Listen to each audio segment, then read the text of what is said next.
Class में भी आज थोड़ा सा 5-10 मिनट पहले ही छोड़ना पड़ा था।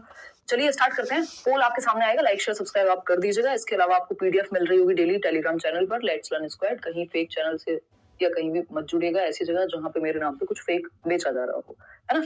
इसके अलावा सीटेट के बैच में आप एनरोल हो सकते हैं, वहां मैं सीडीपी कंप्लीट आपकी ले रही हूँ, क्लासेस डेली चल रही हैं करियर विल ऐप डाउनलोड करके, ठीक है ना। और बाकी टीचर्स हैं अपने अपने सब्जेक्ट के लिए। फर्स्ट क्वेश्चन से शुरुआत करते हैं। ये हिंदी पेडागोजी है, प्लीज ये मत कहिएगा कि इंग्लिश में भी इसको ट्रांसलेट करके क्वेश्चन दिखा दो, क्योंकि फिर ये हिंदी पेडागोजी का फायदा बचेगा नहीं। क्वेश्चन नंबर 1 देखिएगा, शिक्षार्थियों के लिए भाषा शिक्षण अधिगम के लिए कौन सा कक्षाई संसाधन नहीं है। यानी हम ये कह सकते हैं कि कौन सा एक टीचिंग लर्निंग मटेरियल नहीं है, टीचिंग लर्निंग प्रोसेस के लिए क्लासरूम रिसोर्स नहीं है। रिसोर्स भी, हाँ रिसोर्स कह सकते हो आप इसको। हालांकि इनका ये ट्रांसलेशन थोड़ा सा गड़बड़ है इस वाले क्वेश्चन का, लेकिन ये इन्होंने इस बार ही पेपर 2 में पूछा हुआ क्वेश्चन है, तो इसको हम इग्नोर नहीं कर सकते, थोड़ा सा हमें आइडिया लेना पड़ेगा, ठीक है जी। तो पोल में आप जवाब दे रहे हैं, 41% लोग बी कह रहे हैं। समझते हैं कहानी क्या है। देखिए, पठन कोने का मतलब होता है रीडिंग कॉर्नर। ये अब आप इस बात को तो गांठ बांध लीजिए कि आपको हिंदी पेडागोजी इंग्लिश में ट्रांसलेट करके समझनी पड़ेगी, क्योंकि ये जो इंग्लिश पेडागोजी के क्वेश्चन जिस तरह से पूछे जाते थे उसी को ट्रांसलेट मार के हिंदी में दे देते हैं, जो नोटिस कर पा रहे हैं हम लोग पिछले 2 से 3 बार से, 2 बार का ऑनलाइन और इस बार का ऑफलाइन भी। तो रीडिंग कॉर्नर कहते हैं इसको, पठन कोना को। देखिए, रीडिंग कॉर्नर जो है, ऐसा नहीं है कि इसको हम ये नहीं कह सकते कि भैया ये एक टीचिंग का संसाधन नहीं हो सकता, क्लासरूम में एक रीडिंग कॉर्नर बनाया जा सकता है, कोई बहुत बड़ी बात नहीं है। कक्षा पुस्तकालय की अगर हम बात कर रहे हैं तो ऑफकोर्स अगर एक लाइब्रेरी क्रिएट की गई है क्लासरूम में, तो वो भी अपने आप में एक रिसोर्स है। जो रीडिंग कॉर्नर है वो भी एक रिसोर्स है ना। कक्षाई प्रक्रियाएं जो हैं वो टीचिंग लर्निंग मटेरियल में हम काउंट नहीं करेंगे। रिसोर्स तो ये भी अगर देखा जाए, लेकिन इनके पूछने का मतलब यहाँ जो है वो कक्षाई प्रक्रियाएं हैं, मतलब एक एक्टिविटी है, जो क्लासरूम एक्टिविटीज है। कक्षाई मतलब क्लासरूम और प्रक्रिया मतलब एक्टिविटीज। तो क्लासरूम एक्टिविटीज अपने आप में एक प्रोसेस है, जबकि यहाँ पे बात हमसे मटेरियल की कर रहे थे अगर देखा जाए तो, क्योंकि 3 ऑप्शंस जो हैं वो एक ही जैसे हैं। शब्द दीवार मतलब जो आपका वर्ड क्या कहेंगे उसको, वॉल, जिसपे आपको अलग अलग वर्ड्स मतलब वोकैब में आपको मदद मिलेगी। ऐसा रिसोर्सेज होते हैं ना, दीवारों पे कुछ चिपका हुआ है, ये हुए।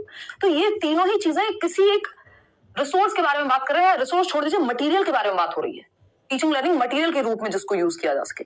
कक्षाई प्रक्रियाएं अपने आप में एक प्रोसेस है, ऐसा नहीं है वो संसाधन नहीं है, बट आपको ये देखना पड़ेगा कि तीनों ऑप्शन ऑड है और एक ही चीज है जो, सॉरी, तीनों ऑप्शन एक जैसे हैं या एक मटेरियल की ही बात कर रहे हैं, जबकि जो एक ऑप्शन है वो डिफरेंट है, ऑड है। तो वो ऑड वन आउट से आप यहाँ पता लगा सकते हैं कि पूछना क्या चाह रहे हैं। अदरवाइज चारों सही है ऑप्शंस, तो अगर आप देखेंगे तो संसाधन तो है, कक्षाई प्रक्रिया ऐसा थोड़ी संसाधन नहीं है, और ऑफिशियल आंसर भी आपका सी ही है ना। तो हमें थोड़ा सा यहाँ पे ये ट्रिकी क्वेश्चन कह दो इसको, या फिर इनका पूछने का तरीका थोड़ा बदल गया, तो हमें सेंस निकालना पड़ेगा कि आखिर पूछना क्या चाह रहे हैं।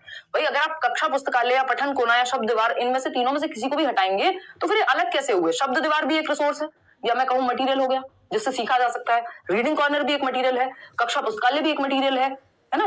तो कक्षाई प्रक्रियाएं डिफरेंट है यहाँ पे, तो C option is the right answer. आगे बढ़ेंगे नेक्स्ट क्वेश्चन पे। क्वेश्चन नंबर, क्योंकि हमारे पास 4 ही ऑप्शन है, एक ही सही उत्तर होगा, हम अपनी मर्जी से 4th नहीं लिख सकते, वहां मतलब 5th नहीं लिख सकते। क्वेश्चन नंबर 2 देखिएगा, जवाब दीजिएगा। अभिकथन यानी एक स्टेटमेंट है, और तर्क यानी एक इसका रीजन है। अभिकथन क्या है, इसका स्टेटमेंट क्या है, भाषा अध्यापक द्वारा व्यक्ति परक अधिगम की योजना तैयार की जानी चाहिए।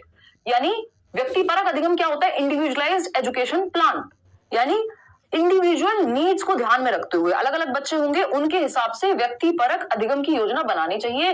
IEP भी कह देते हैं स्पेशल एजुकेशन में तो इसको, है ना। उसी तरह की एक बात है यहाँ पे कि इंडिविजुअल नीड्स को ध्यान में रखते हुए कि ये बच्चा ऐसे सीख पाएगा, मल्टीपल तरीके पढ़ाने के लाने चाहिए। ये बात सही है या नहीं है? बिल्कुल सही है, क्या दिक्कत है इसमें? ट्रू है ये बात, परफेक्ट है। रीजन क्या है इसका, नई भाषाओं के अधिगम से शिक्षार्थियों में विविधता होती है। यानी जब बच्चे नई भाषा सीखते हैं तो डाइवर्सिटी क्रिएट होती है, बिल्कुल सही बात है ना। अलग अलग भाषाओं वाले बच्चों में विविधता होगी, जैसे देश में विविधता है, चाहे वो भाषा के आधार पे हो, चाहे वो संस्कृति के आधार पे हो, या डिफरेंट चीजों के आधार पे हो, ठीक है ना। तो ये बात भी सही है। हमारे 3 स्टेप होते हैं। क्या ये पहला सही है? बिल्कुल सही है। क्या दूसरा सही है? हाँ सही है। क्या ये इसके लिए सही है? तो बात गड़बड़ा गई। यहाँ पे तीसरी शर्त पूरी नहीं हो रही कि भाई ये दोनों आपस में सही हैं, अलग अलग सही हैं, इंडिविजुअली एक दूसरे के लिए सही नहीं है। क्या हो जाएगा? ब्रेकअप। ब्रेकअप बोले तो A is not the right reason for the statement या अभिकथन। मतलब हम यहाँ पे ये कहेंगे कि ए और आर दोनों सही हैं तथा आर ए की सही व्याख्या है। नहीं नहीं नहीं नहीं नहीं, सही व्याख्या कहाँ है? ए और आर दोनों सही हैं परंतु आर और ए की सही व्याख्या नहीं है। जो ए की सही व्याख्या आर नहीं करता, ये कह रहा है नई भाषा सीखने से विविधता बनती है, जबकि पहली बारी में बात हो रही थी कि एक लैंग्वेज टीचर को, एक भाषा अध्यापक को अलग अलग बच्चे की नीड्स को ध्यान में रखते हुए एक पाठ योजना बनानी चाहिए, जो कि बात सही थी। लेकिन क्यों बनानी चाहिए? क्योंकि विविधताओं के आधार पर बनाए, ऐसा कुछ होता तो समझते हैं। लेकिन ये अलग बात है, ये अलग बात है, दोनों बातें सही है बट एक दूसरे के लिए सही नहीं है। इसलिए आंसर क्या होगा? बी होगा। आप लोग इसमें डी दिए जा रहे हैं, क्यों कर रहे हैं जी ऐसा? बताइए जरा, क्या दिक्कत आ रही है? 34% लोग सही उत्तर दे पा रहे हैं सिर्फ। कोई बात नहीं, प्रैक्टिस से ठीक हो जाएगा। अभी पहले दिन ये नहीं सोचते कि दवाई खाई और आराम तुरंत, है ना? ये थोड़ा सा डिफरेंट तरीके के क्वेश्चन है। ये वाला क्वेश्चन नया इंट्रोड्यूस हुआ पिछले 2-3 साल में। इस तरह के क्वेश्चन में बहुत लोगों को दिक्कत होती है, ठीक है ना? तो ए सही है, आर सही है, बट ये रीजन सही नहीं है ए के लिए, इसलिए B option is the right answer. आगे बढ़ेंगे नेक्स्ट क्वेश्चन पे। क्वेश्चन नंबर है 3। किस विधि में शिक्षार्थी की प्रथम भाषा शिक्षण में केंद्रीय भूमिका निभाती है? ये क्वेश्चन जन्म जन्मांतर से आता रहा है और ये हम पढ़ते भी आए हैं। मेरा फोन कहाँ है? चलिए कोई बात नहीं, बताइएगा एक बार, कमेंट कीजिए। मुश्किल लगेगी 2-4 दिन, जब 2-4 सेशन हो जाएंगे फिर मुश्किल नहीं लगेगी, है ना? थोड़ा सा पैटर्न बदला, लेकिन प्रैक्टिस से वो ठीक हो जाएगा। और दूसरा इसका तरीका नहीं है, क्योंकि इसके रट्टे नहीं लगाए जा सकते, प्रैक्टिस से ही समझ में आएंगी चीजें यहाँ पे, ठीक है जी? ए कह रहे हैं 59% लोग। चलिए समझते हैं किस विधि में, इसमें भी आप लोग गलती कर रहे हैं यार, है? किस विधि में शिक्षार्थी की प्रथम भाषा शिक्षण में केंद्रीय भूमिका निभाती है? यानी किस विधि में शिक्षार्थी की प्रथम भाषा, जो फर्स्ट लैंग्वेज है लर्नर की, वो सेंट्रल रोल प्ले करेगी। फर्स्ट लैंग्वेज, मदर टंग, यानी कि प्रथम भाषा मतलब मदर टंग, मातृभाषा, जो वो अपने घर से सीख करके आया है। सीख के भी क्या, उसने एनवायरमेंट से उठा लिया है उसको, यानी अर्जित करके आया है। सीखना भी गलत शब्द होगा, ठीक है ना? तो संप्रेषणात्मक अधिगम शिक्षण विधि, जितने भी लोग जवाब दे रहे हैं ये गलत है। क्यों? क्योंकि इसको इंग्लिश में अगेन ट्रांसलेट करो, नहीं तो गड़बड़ होगी। कम्युनिकेशनल लैंग्वेज टीचिंग कहते हैं CLT, और CLT ऐसा नहीं है सिर्फ मदर टंग में ही जो है, यहाँ पे सिर्फ मदर टंग ही सीखी जा सकती है CLT के माध्यम से, बल्कि हम दूसरी भाषा भी सिखाते हैं। इंग्लिश के लिए कम्युनिकेटिव लैंग्वेज टीचिंग का अगर हम इस्तेमाल करेंगे, जिसमें बच्चों को संप्रेषण का मौका मिल रहा होगा। संप्रेषण क्या होता है? डिस्कशन, चर्चा। किस भाषा में?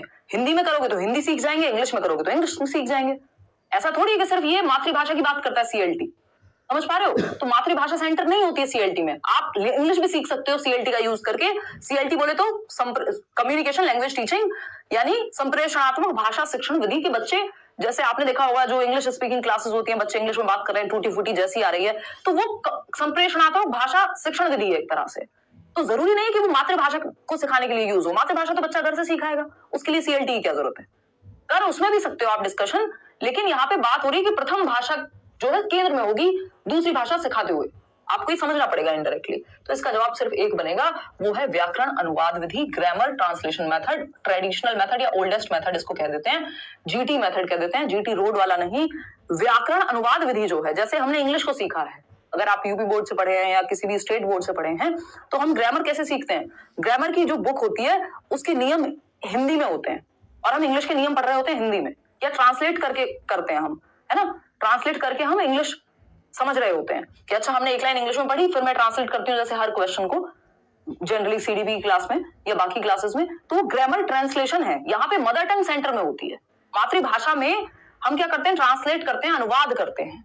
तो व्याकरण अनुवाद विधि में मदर टंग देखा जाए तो काफी बड़ा रोल प्ले करती है।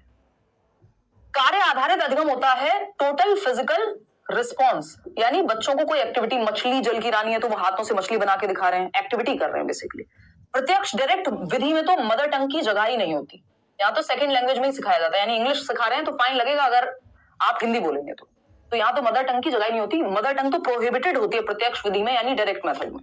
अब इंग्लिश और हिंदी की पेडागोजी में 0% डिफरेंस बचा है, तो आप लोग प्लीज इंग्लिश की पेडागोजी की भी मैराथन देख लीजिए जो मैंने कराए हुए हैं, या हम करेंगे आगे। तो व्याकरण अनुवाद विधि।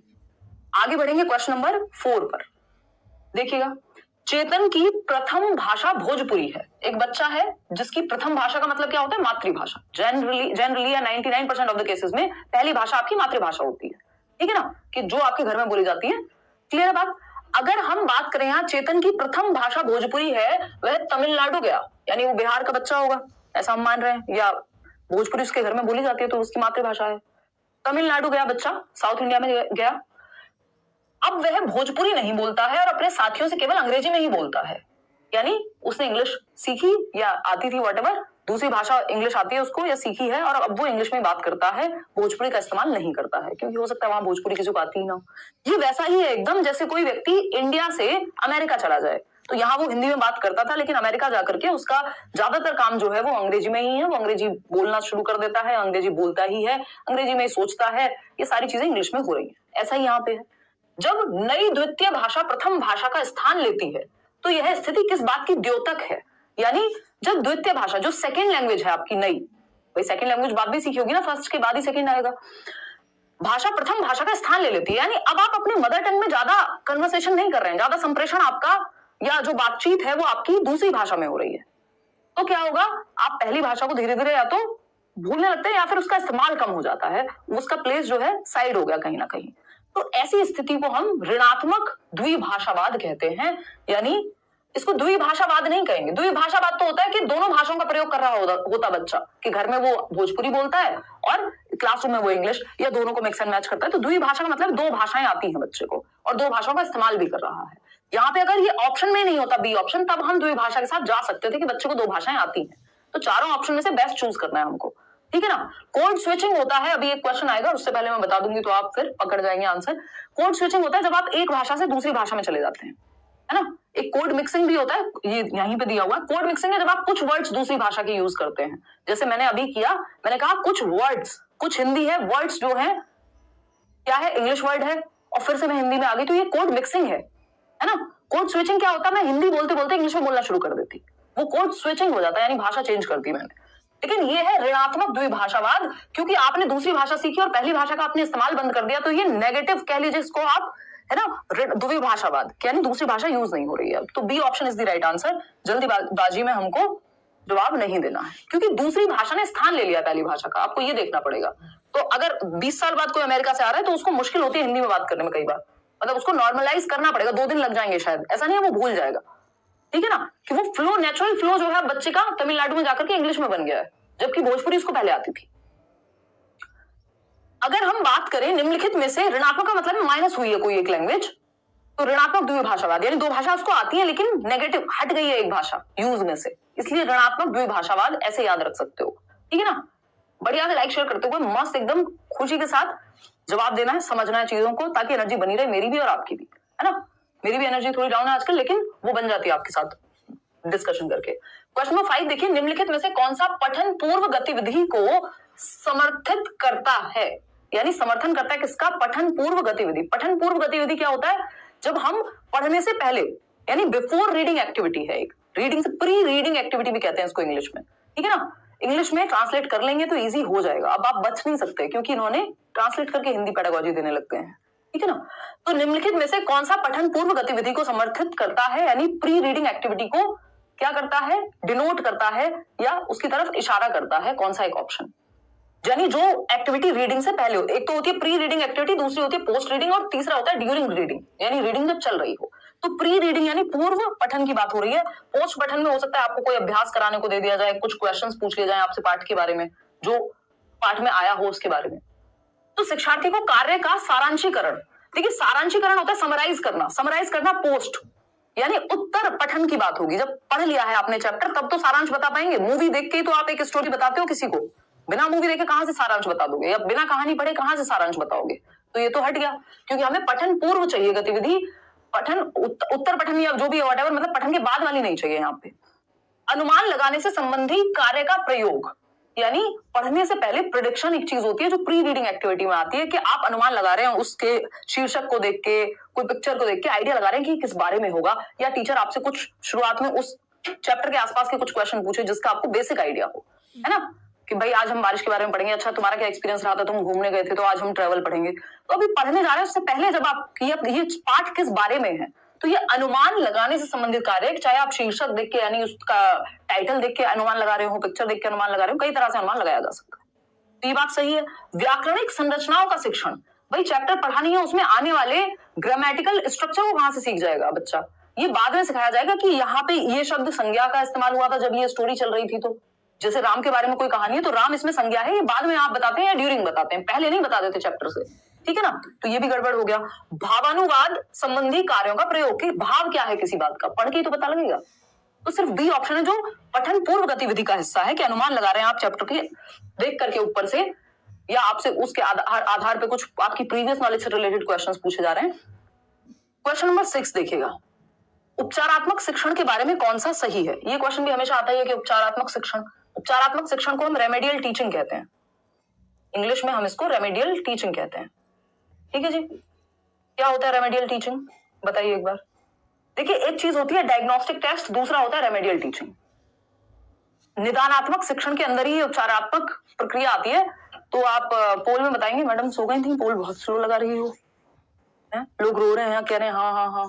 देखो एक बार, खैर ये सब हम हंसी मजाक करते रहते हैं, थोड़ा आइस ब्रेकिंग कह लीजिए। उपचारात्मक शिक्षण के बारे में कौन सा सही है, यानी रेमेडियल टीचिंग के बारे में, जो उपचार के रूप में दिया जाएगा, जब बच्चों को जहां समस्या आ रही है उसको ठीक करना उपचारात्मक है ना। क्या आपको समझ नहीं आया, दोबारा समझाया जा रहा है एक तरह से, या स्पेशल क्लास लगाई जा रही है, ये उपचारात्मक शिक्षण में आते हैं।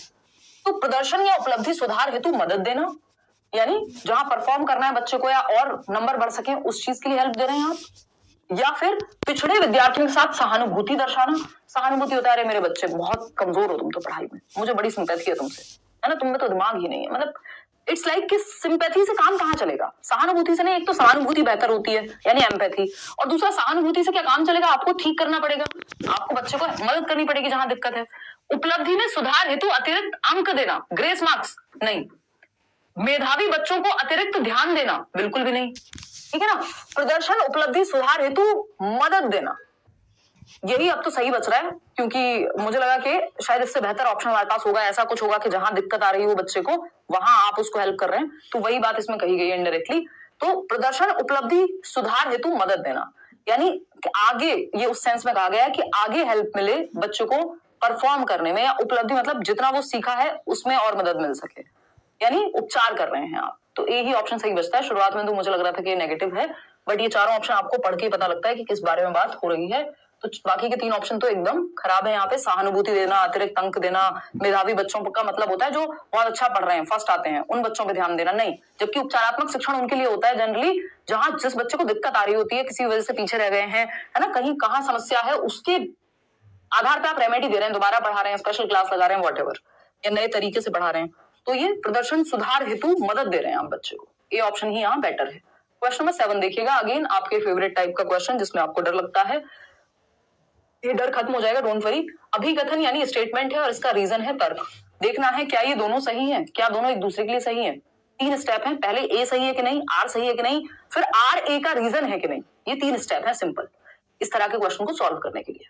पहला ऑप्शन क्या है भाई, अभिकथन है या स्टेटमेंट है, अंग्रेजी भारत में एक सह राजकीय भाषा है, यानी जो इंग्लिश लैंग्वेज है वो सह राजकीय भाषा है, यानी एसोसिएट ऑफिशियल लैंग्वेज है।